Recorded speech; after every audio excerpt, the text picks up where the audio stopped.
మీ business ఏదైనా మీ ఊర్లో promotion చేయాలంటే అది సుమన్ టీవీతోనే సాధ్యం. ఇప్పుడే సంప్రదించండి.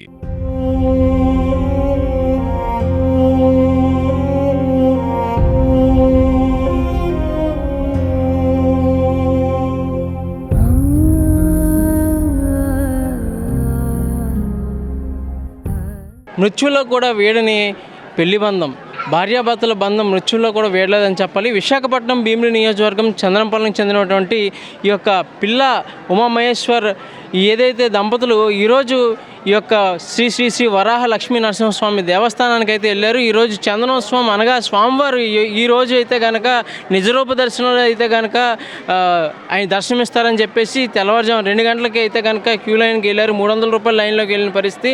కానీ వారికి కూడా తెలీదు, మృత్యువాత పడ్డారు.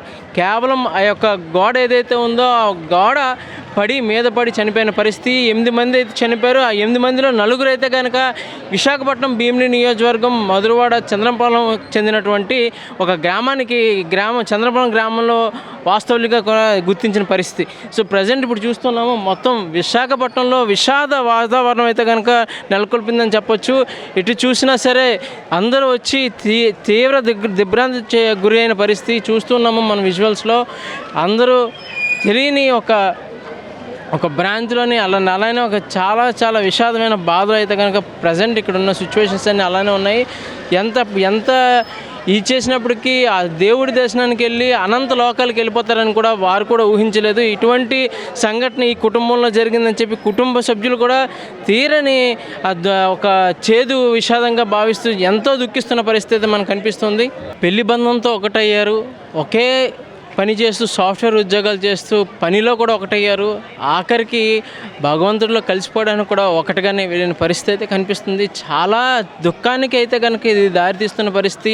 ఎక్కడ చూసిన విషాదం. ప్రతి ఒక్కరూ తెలిసిన వారు తెలియని వారు కూడా ఈ యొక్క విషయం తెలుసుకొని ఈ యొక్క ఏదైతే ఇప్పుడు కేజీఎస్ నుంచి వచ్చిన బాడీస్ దగ్గరికి ప్రతి ఒక్కరు వచ్చి దుఃఖిస్తున్న పరిస్థితి. ఇటువంటి విషాదం ఎన్నడూ చూడలేదు, ఇలాంటివి జరగకూడదు అని చాలా బాధాకరమైన సంఘటన మధ్య ప్రజెంట్ విశాఖపట్నం భీమిలి నియోజకవర్గం మధురవాడ చంద్రపాలెం దగ్గర అయితే ఎన్జీజీఎస్ కాలనీ దగ్గర అయితే తీవ్ర విషాదకరమైనటువంటి వాతావరణం అయితే నెలకొల్పిందని చెప్పొచ్చు. ఎందుకంటే ఎటు చూసినా సరే ప్రతి ఒక్కరు దుఃఖిస్తున్న పరిస్థితి.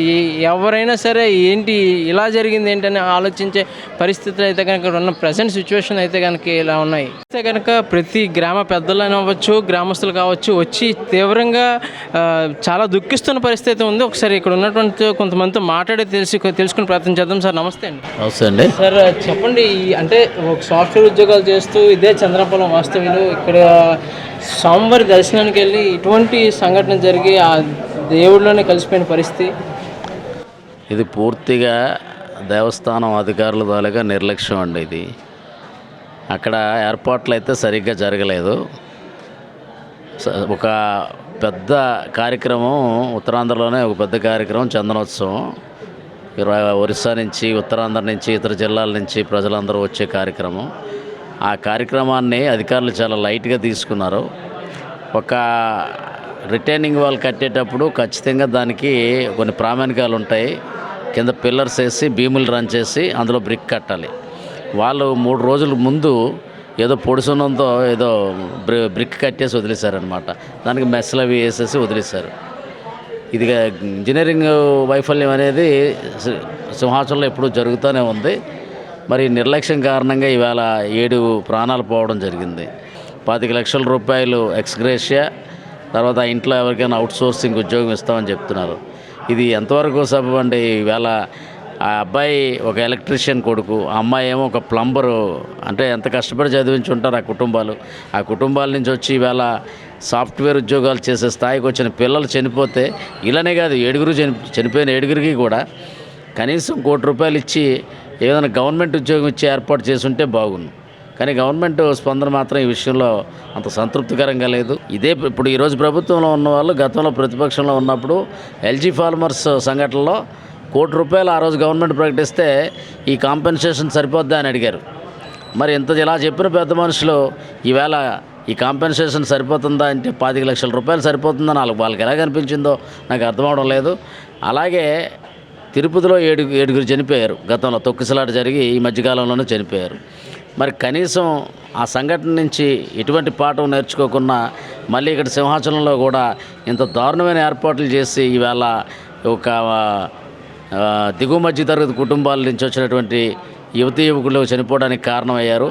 ఇది చాలా ఆక్షేపణీయం నిజంగా చెప్పాలంటే. సాఫ్ట్వేర్ ఉద్యోగస్తులు పెళ్లి చేసుకొని ఒకే వృత్తిలో ఉండి 100 ఏళ్ళు బతకాల్సిన వీళ్ళు సడన్గా ఈ యొక్క ముచ్చువాత పడడం జరిగింది. కానీ ఎటు చూసినా సరే వచ్చిన ప్రతి ఒక్కరు ఏడ్చే పరిస్థితి అయితే కనిపిస్తుంది. ఎందుకంటే తెలిసిన వాళ్ళు తెలియని వారు కాదు, ఈ వార్త విన్న ప్రతి ఒక్కరు ఇంచుమించు దగ్గరలో ఉన్నట్టు వాళ్ళు ప్రతి ఒక్కరు కనుక ఈ యొక్క స్థలానికి చేరుకొని ఈ సంఘటన స్థలానికి చేరుకొని ఈ యొక్క చింతిస్తున్న పరిస్థితి కనబడుతుంది. కెమెరామెన్ శ్రీనుతో అమర్నాథ్, విశాఖపట్నం, సుమన్ టీవీ, భీమిలి.